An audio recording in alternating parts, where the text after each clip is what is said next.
morning, students. Myself Manoj Chotia from Raghunath Vidyalaya, Ratangad. We are studying anatomy of flowering plant, in which chapter we studied so many topics, just like types of tissue, the cells of performed by these tissue.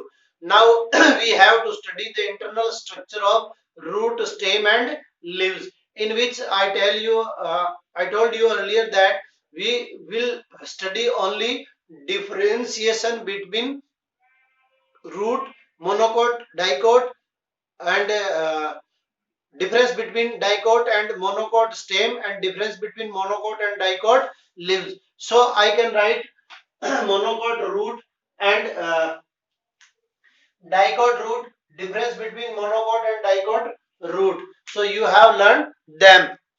In root and stem, we discussed earlier that the outermost layer is called epidermis, or the external structure or the surrounding structure which protect the root, stem, and leaves is called epidermis, which is unicellular structure. Then after, cortex or the ground tissue system is made up of by cortex, which is made by parenchyma, collenchyma, and sclerenchyma. And then after, vascular tissue system, in which xylem and phloem are included. And I told you earlier that epidermis of root is called epiblema. Now look at the difference between monocot root and dicot root, and then after we see difference between monocot and dicot stem. First of all, the epidermis is retained throughout the life in monocot root. In monocot root, the epidermis is retained throughout the life, but in dicot root, the epidermis destroyed during SC. SC means secondary growth. The epidermis destroyed during secondary growth and is replaced by periderm. So a new protective layer is formed in dicot root, that is called periderm. Second, xylem bundle are numerous and form a polyarch. Xylem bundles are numerous and forms a polyarch.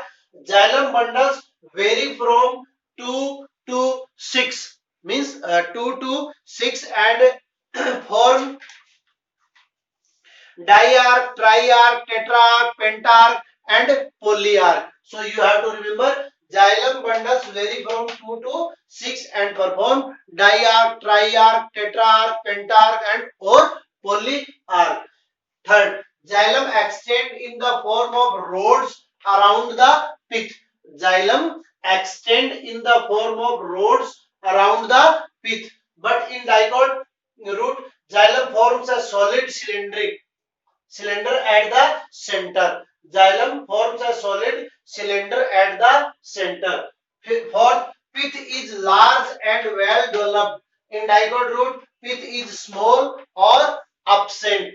Fifth, cambium is absent, hence there is a no secondary thickening. Means here we discuss secondary growth is found in dicot root, but secondary growth is absent in monocot root. And secondary growth is the function of cambium, because cambium perform protoxylem, metaxylem, and protoploem, metaploem. So that is called secondary growth. So cambium is absent in monocot, hence there is no secondary thickening. But in dicot root, cambium is present and give rise to secondary thickening. So these are the basic differences between monocot and dicot root, and you have to draw a diagram from your book of monocot and dicot root and take a screenshot of these differences, because these differences are not written clearly in your book. So you can write down from taking a screenshot. Now look at the difference between monocot stem and dicot stem. Monocot stem and dicot stem. First of all, vascular bundle. Vascular, VB means vascular bundle, and vascular bundle means xylem and phloem. Vascular bundle scattered in ground tissue. In dicot stem, vascular bundle arranged in a ring. In dicot stem, vascular bundles are arranged in a ring. Next, endodermis epidermis is absent in monocot stem. Endodermis is present in dicot stem. Pericycle surrounded each vascular bundle. VB means vascular bundle. Pericycle surround each vascular bundle in monocot stem, and pericycle forms a cape of vascular bundle in dicot stem. Pericycle forms a cape of vascular bundle in dicot stem. Next, ground tissue, pith and cortex. Ground tissue are pith and cortex. So ground tissue, pith and cortex is not differentiated in monocot stem, but in dicot stem, ground tissue, pith and cortex are distinct. Next, lysogenous cavity present by breakdown of protoxylem. By breakdown of protoxylem, lysogenous cavity is present, but in dicot stem, lysogenic cavity is absent. Next, medullary rays are absent in monocot stem, and medullary rays are distinct in dicot stems. And cambium is absent in monocot stem. So we know the cambium is the main structure by which secondary growth is occur. So that is absent in monocot stem, and cambium is present in dicot stem. So these are the basic differences between monocot and dicot stem. You can take a screenshot of this.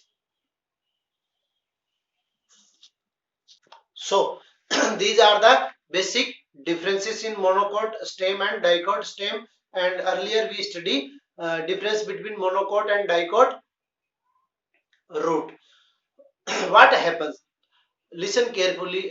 In monocot roots, the anatomy of monocot root is similar to the dicot in many respects. It has epidermis, cortex, endodermis, pericycle, vascular bundle, and pith as compared to the dicot root, which favor xylem bundle are usually more than 6. In the monocot root, pith is large and well developed. Monocot roots do not undergo any secondary growth. Same like dicot stem, transverse section of a typical young dicotyledon stem, that the epidermis is the outermost protective layer of stem. Outermost layer and protective layer of stem, covered with a thin layer of cuticle, and it may be bear trichomes. And what are the trichomes? As we discussed earlier, trichomes are the hair which is found on the stem, or multicellular hair are called trichome. A few stomata are also present on the stem. The cell arranged in a multiple layers between epidermis and pericycle constitute the cortex. It consists of three subzones. Hypodermis consists of a few layers of parenchyma cells just below the epidermis, which provide mechanical strength and young stem to the cortex. Below hypodermis consists of a rounded a wall parenchymatous cells. The parenchymatous cells are conspicuous intercellular space. The innermost layer of cortex is called endodermis. The innermost layer of cortex is called endodermis. The cell of endodermis are rich in starch,